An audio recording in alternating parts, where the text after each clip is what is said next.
Jaya Radha Madhava Punya Bihari.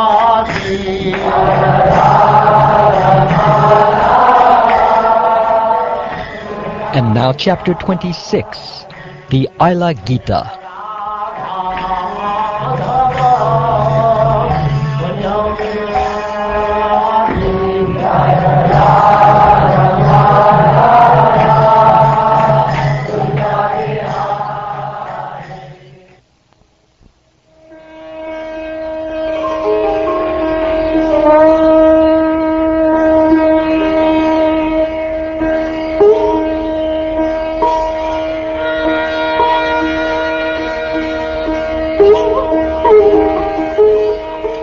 The Supreme Personality of Godhead said, "Having achieved this human form of life, which affords one the opportunity to realize me, and being situated in my devotional service, one can achieve me, the reservoir of all pleasure and the supreme soul of all existence, residing within the heart of every living being. A person fixed in transcendental knowledge is freed from conditioned life by giving up his false identification with the products of the material modes of nature. Seeing these products as simply illusion, he avoids entanglement with the modes of nature, although constantly among them. Because the modes of nature and their products are simply not real, he does not accept them. One should never associate with materialists, those dedicated to gratifying their genitals and bellies. By following them, one falls into the deepest pit of darkness, just like a blind man who follows another blind man." The following song was sung by the famous emperor Pururava. When deprived of his wife Urvashi, he was at first bewildered, but by controlling his lamentation, he began to feel detachment.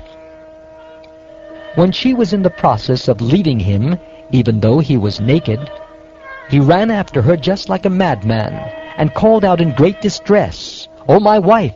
O terrible lady, please stop!" Although for many years Pururava had enjoyed sex pleasure in the evening hours, still he was not satisfied by such insignificant enjoyment.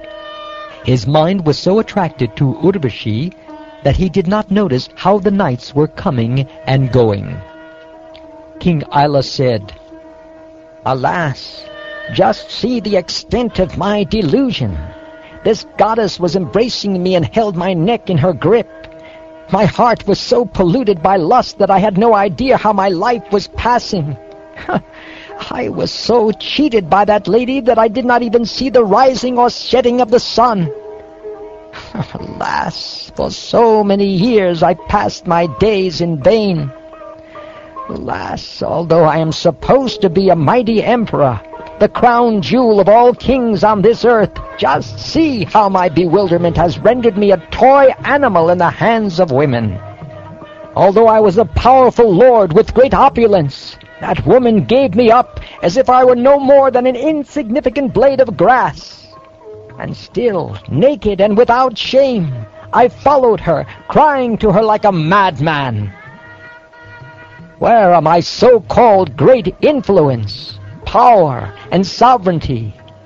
Just like an ass being kicked in the face by his she-ass, I ran after that woman who had already given me up. What is the use of a big education, or the practice of austerities and renunciation? And what is the use of studying religious scriptures, of living in solitude and silence, if after all of that, one's mind is stolen by a woman? To hell with me! I am such a fool that I didn't even know it was good for me, although I arrogantly thought I was highly intelligent. Although I achieved the exalted position of a lord, I allowed myself to be conquered by women, as if I were a bullock or a jackass.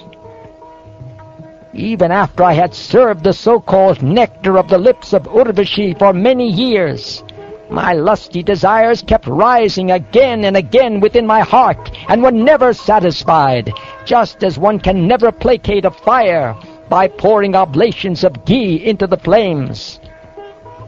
Who but the Supreme Personality of Godhead, who lies beyond material perception and is the Lord of self-satisfied sages, can possibly save my consciousness, which has been stolen by a prostitute? Because I allowed my intelligence to become dull, and because I failed to control my senses, the great confusion in my mind did not go away, even though Urvashi herself gave me wise counsel with well-spoken words.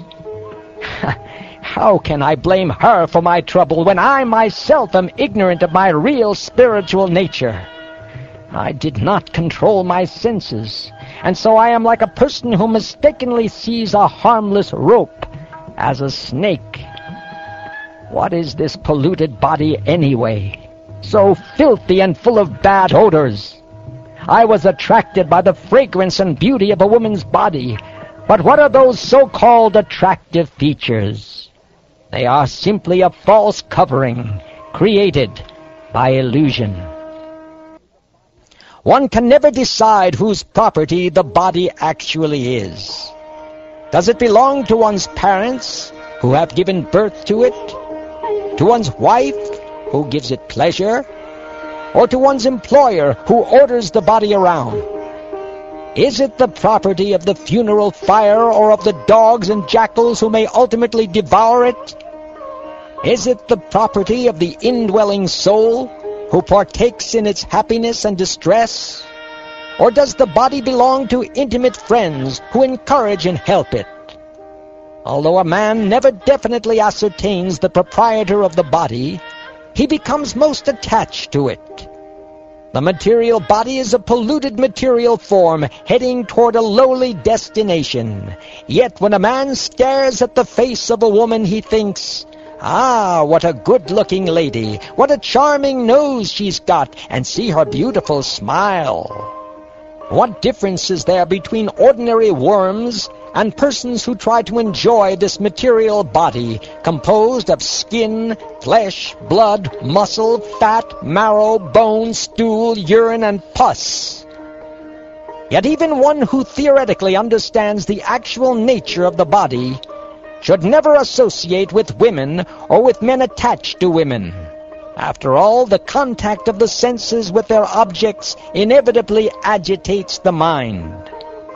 Because the mind is not disturbed by that which is neither seen nor heard, the mind of a person who restricts the material senses will automatically be checked in its material activities and become pacified.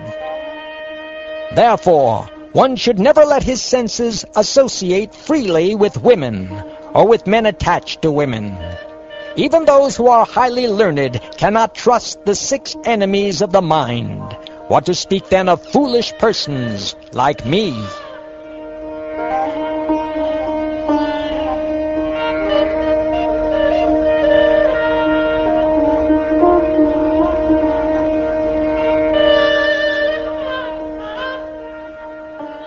Having thus chanted this song, Maharaj Pururava, eminent among the demigods and human beings, gave up the position he had achieved in the planet of Urvashi.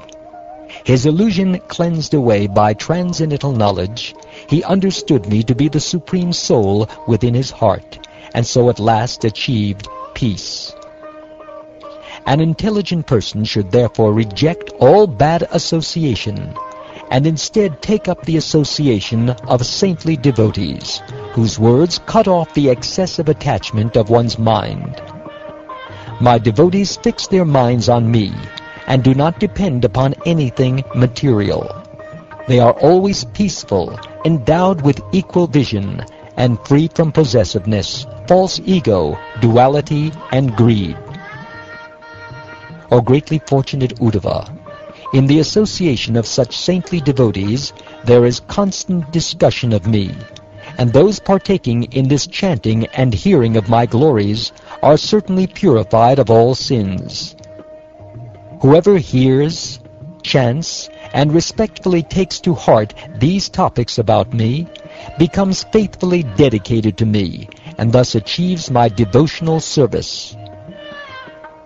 what more remains to be accomplished for the perfect devotee after achieving devotional service unto me, the Supreme Absolute Truth, whose qualities are innumerable, and who am the embodiment of all ecstatic experience.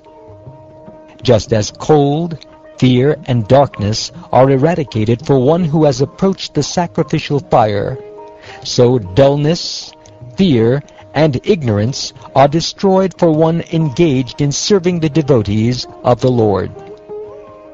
The devotees of the Lord, peacefully fixed in absolute knowledge, are the ultimate shelter for those who are repeatedly rising and falling within the fearful ocean of material life.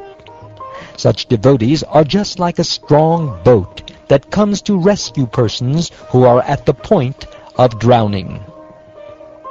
Just as food is the life of all creatures, just as I am the ultimate shelter for the distressed, and just as religion is the wealth of those who are passing away from this world, so my devotees are the only refuge of persons fearful of falling into a miserable condition of life. My devotees bestow divine eyes, whereas the sun allows only external sight, and that only when it is risen in the sky. My devotees are one's real worshipable deities and real family. They are one's own self, and ultimately they are non-different from me.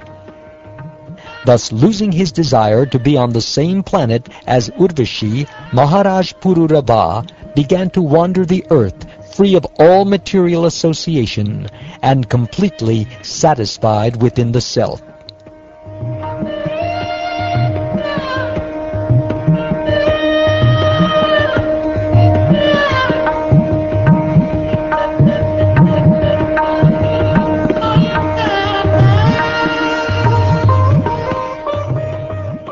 Thus ends the 26th chapter of the 11th canto of the Srimad Bhagavatam, entitled the Aila Gita.